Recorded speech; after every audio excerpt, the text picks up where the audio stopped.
10 টাকার বা 1 কাপ গুঁড়ো দুধ দিয়ে 1 কেজি রসমালাই বানিয়ে নিলাম। কি বিশ্বাস হচ্ছে না? তাহলে একটু ধৈর্য ধরে পুরো ভিডিওটি দেখুন, তাহলেই বুঝতে পারবেন। আমি এইভাবে গুঁড়ো দুধ দিয়ে রসমালাই বানানোর পরে তো চিন্তাই করছি যে বাচ্চাদের আর কখনোই রসমালাই কিনে খাওয়াবো না, ঘরেই বানিয়ে দিব আজকে থেকে, কারণ এটা খেতে অনেক বেশি মজা হয়। আপনিও বাসায় এইভাবে বানিয়ে নিতে পারেন। কুমিল্লার বিখ্যাত রসমালার চেয়েও কোনো অংশেই কম হবে না। তো যাই হোক, আমি কিন্তু রসমালাই বানানোর জন্য প্রথমেই গুঁড়ো দুধ নিয়ে নিয়েছি। আর এই গুঁড়ো দুধের প্যাকেট থেকে কিন্তু অনেকখানি ইউজ করা হয়েছে আগে, এর জন্য বললাম 10 টাকা। 10 টাকার গুঁড়ো দুধের মতনই ছিল, মানে 1 কাপের মতনই ছিল। যাই হোক, তারপরে কিন্তু গুঁড়ো দুধ দেওয়ার পরে বেকিং পাউডার দেওয়ার পরে একটা ডিম ফেটিয়ে নিলাম। তারপরে এগুলাকে ভালোভাবে মিক্সড করে নিচ্ছি। দেখেন তো, এগুলো হাতের সাহায্যে মিক্সড করে নিয়ে আমি ওই পাশে কিন্তু ডিমটা ফেটিয়ে রাখছিলাম। এখন একটু একটু করে ডিমটা দিব আর এটাকে মাখবো, মানে ব্যাটার তৈরি করে নিব একটা। তো দেখেন, একটু একটু করে দিব। প্রথমে বেশি দিলে কিন্তু বেশি হয়ে যেতে পারে ডিমটা, তো এই তো একটু একটু করে দিয়ে আমি আলতো করে মেখে নিচ্ছি প্রথমেই। আর সরি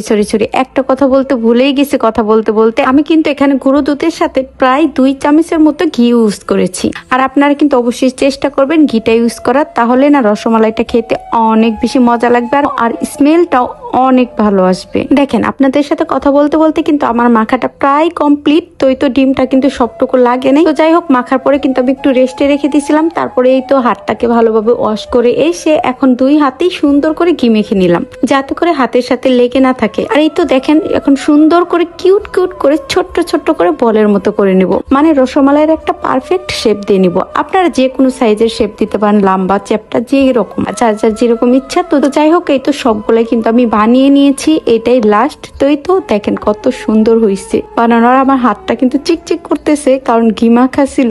তো দেখেন কতগুলো হয়েছে, মাশাআল্লাহ, অনেক বেশি কিউট লাগতেছে না এগুলো দেখতে। আর ওই পাশে কিন্তু আমার মালাইটা রেডি, মানে এইটা কিন্তু আমি আগের দিন একটা রসমালাইয়ের ভিডিও দিছিলাম, ওইটা হয় নাই, মানে ভেঙে গেছিল। ওইটা দিয়ে কিন্তু আমি মালাই তৈরি করছি। দেখেন মালাইয়ের কালারটা অনেক বেশি ঘন আর কালারটা কত সুন্দর আসছে না? তো এই তো দেখেন, যাই হোক, মালাইটা যেহেতু আগে থেকে রেডি করা ছিল, এখন জাস্ট এর ভিতরে দিয়ে দিব, মানে মালাই যেভাবে রেডি করতে পারেন। তো এই তো একটা একটা করে আমি দিয়ে দিচ্ছি মিষ্টিগুলো, মানে ছোট ছোট রসমালাই যে শেপের মিষ্টিগুলো দিয়ে এটাকে এখনকার ডেকে আমি প্রায় 15 মিনিটের মধ্যে জালটাকে মিডিয়াম টু লো আঁচে রেখে রান্না করব। প্রথমে 2 মিনিটের মধ্যে হাই হিটে রান্না করে দেন, পরবর্তীতে 10 থেকে 15 মিনিটের মতো জালটাকে মিডিয়াম টু লো আঁচে রেখে এটাকে রান্না করে নিব। ভাই রে ভাই, আমি এতক্ষণ ধরে কথা বলতেছি, তারপর আমার রসমালাই দেওয়া শেষই হচ্ছে না, মানে মিষ্টিগুলা দেওয়া শেষই হচ্ছে না মালাইয়ের ভিতরে, ভাবা যায়? তো যাই হোক, এখন ডেকে কুক করে নিব। আর রসমালাই বানানোর ক্ষেত্রে আপনার মালাইটা যত বেশি পারফেক্ট হবে, আপনার রসমালাইটা দেখতে আর খেতে ততটাই মজা হবে। তো এই তো দেখেন, ডেকে রান্না করার পরে অবস্থা